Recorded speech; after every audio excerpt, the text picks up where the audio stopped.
Hi there, it's Karen at Corrie Papercrafts here, independent Stampin' Up demonstrator in central Scotland. Welcome back to another Simple Sundays project, and today it's this little box here. It measures 2 by 2 by 2 and it has a reinforced lid as well, which is my favourite kind of lid to make, which you'll probably know by now if you've watched any of my other videos. I've used pineapple punch cardstock for the base. It's one of our outgoing 2018 to 2020 in colours, and I've used the So Sentimental stamp set for the greeting on the top. I have filled it with some mini chocolate eggs because today is Easter Sunday, but you could put anything you like in it, and it's quite roomy, so you'd probably get quite a lot in it. So I'm going to show you how I made it, and using another outgoing in colour lovely lipstick, which is another colour in this DSP, and this is from the Dinoroar suite, which I'll show you just in a minute.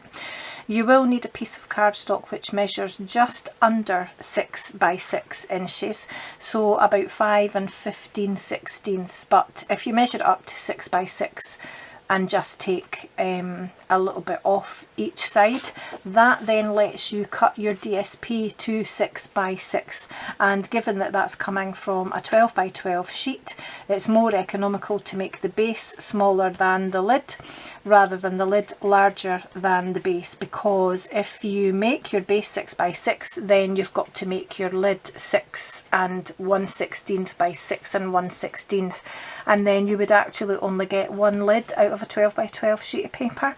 Whereas if you cut your lid to 6 by 6, you'll get 4 out of one sheet of 12 by 12, and you can just take the little 1/16 of an inch off the size of your box, which doesn't make a lot of difference in the end. And a piece of scrap Whisper White cardstock just to stamp your greeting. So we'll get on and make the box. We'll do a bit of scoring. So let's score the base first of all. I'll move this to this side. Apologies for any glare that you're getting. So you're going to score at 2 inches on all 4 sides for your base, and that's all you need to do for that. And while we're at it, we'll score the DSP for the lid. So you'll need 2 score lines on each side because it's a reinforced lid. So you're going to score at 7/8 or an inch, it doesn't really make much difference, and then at 2, the 2 inch mark is the most important, so it depends how deep you want your lid. Mine is going to be just over an inch, so 7/8, oops, and 2, 7/8 and 2, and same again on the last side, and that's all your scoring done. So now you're going to fold and burnish on all your score lines.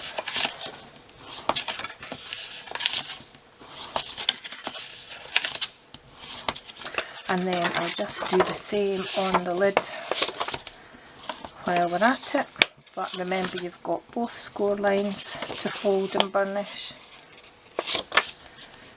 It's quite a busy pattern, so I'm just having to make sure that I'm actually folding it on the score lines. And last side, and just making sure that it's lined up as you go. So I'm going to put that over to the side for now.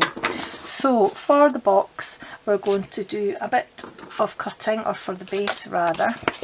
So starting at one corner, cut to the inside of the score line, because these middle squares are all going to be the sides of your box, and this middle one right in the centre is going to be the base of the box. So on all of these middle squares, you want to remove that score line and just notch either side of here, because these are going to be the flaps that hold the box together.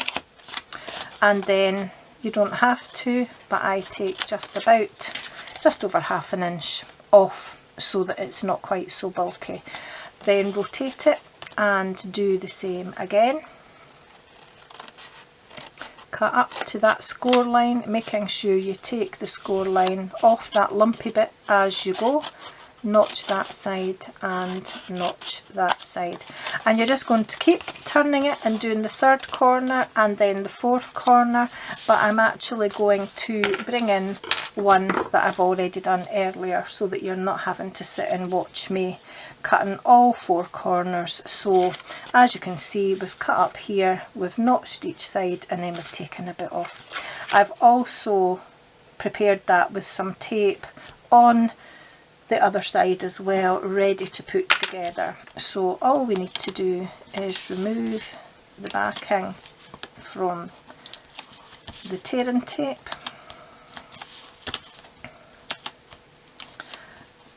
and then pop the box together. So you're bringing up this straight edge here to this folded edge here and sticking together on all four sides like so. And then I just like to give it a little extra burnish, particularly on that outside edge, to make sure that the tape's completely stuck. There we are. And that's the box made ready for the lid. So we'll put that to the side and we'll bring the lid in. And the principle is more or less the same, but if you can see here, you've got the two score lines on each side because you've scored twice. So you've still got the 2-inch corner like you did for your box. We're going to cut up that score line, both score lines really, past the first score line to the second horizontal one, and the same again here up to that second horizontal line. You're going to remove these two squares completely and just cutting at an angle as you do, and then you're going to remove this outside piece here too, and then notch either side, which makes the flap that holds the lid together, and just a little notch here as well. So on each corner, that's what you're left with. Again, rotate. So you've got your square here, which has got 4 sections in it, and you've got the 2 score lines. So the vertical score lines, you're going to cut up to that second score line, the horizontal one. The same again here, so that you've now got this. You're going to remove these two completely, but you're going to cut at a bit of an angle like that. Then you're going to remove this one here, and notch here and notch here, and one last notch here. And again, you're going to turn it round, do the same again, turn it round and do the same again. But I'm going to put this one to the side and bring in one that I've done already ahead of time. And as you can see, I've just turned it round each time while I was cutting these corners. So you'll see as well that on what is the inside of my lid, I've put a bit of tape on all these long edges, and what is going to be the outside or the right side of my box is where I've put the tape on all of these tabs, because these are the tabs that are going to join the lid together like this, like we did with the box. So that's what we're going to do first. So I'm just going to take the backing off the tearing tape on all 4 tabs, and ignoring these extra bits for now, I'm just going to do exactly the same as I did for the base, straight edge to folded edge. And if it wasn't a reinforced lid, that would actually be my lid made. Okay, so again, just coming in and giving that a bit of an extra burnish to make sure it's all stuck down at those corners. And then we've just got these little bits to pop in as well. So I'm going to remove the backing tape one side at a time, and I like to just keep my lid flat as I pop that down to make sure that I don't warp it as I stick it together, otherwise can't really do much else with it after that. Same again, just give it a little rub, and same again. There we go. and just with my bone folder I just give it an extra press to make sure that's all stuck down and the lid fits perfectly and it's not going to fall off. So just allowing that extra 1/16 of an inch makes sure that the lid and the box are a perfect fit. So before I do anything else, I'm going to fill it with some more chocolate eggs. And there we are. And I think this was about 20 eggs, I think, although that doesn't look like it's going to fit as easily, so we'll take a couple out. I think I miscounted maybe, and that's my box made. So for my sentiment, I'm using lovely lipstick ink, and the stamp set, as I said, is the So Sentimental stamp set. It's currently in our Spring Summer mini catalogue, and I'm using the Yummylicious stamp, which I have already mounted onto a block. Oops. Oh, come on. Great, that's me popped. This is quite a stiff lid actually, and as I usually do, I've stuck my finger right in it. Great, never mind. So ink up my stamp and just punch my sentiment. I'm not too worried about it being squint because I'm going to cut it out with a, actually I'm going to leave that open because I need it again in a minute. I'm going to cut it out with my 1.5 inch circle punch, which just fits round it perfectly, just lining up top and bottom to make sure I've not got too much white at the top or the bottom, and I'm just holding it before I punch to make sure that I'm not cutting off any of the Y at that side or the exclamation mark at that side. And that's that punched out. And so that it's not too, oh gosh, I've got ink everywhere, so that it's not too white and gets lost against the lid, I'm just going to take a bit of a sponge, which I did have here. I've got a packet of our sponges, I think I have, hold on. These are in the annual catalogue, they're fabulous, they're stamping sponges, and you can cut them into different sized pieces, you don't have to use the whole stamp.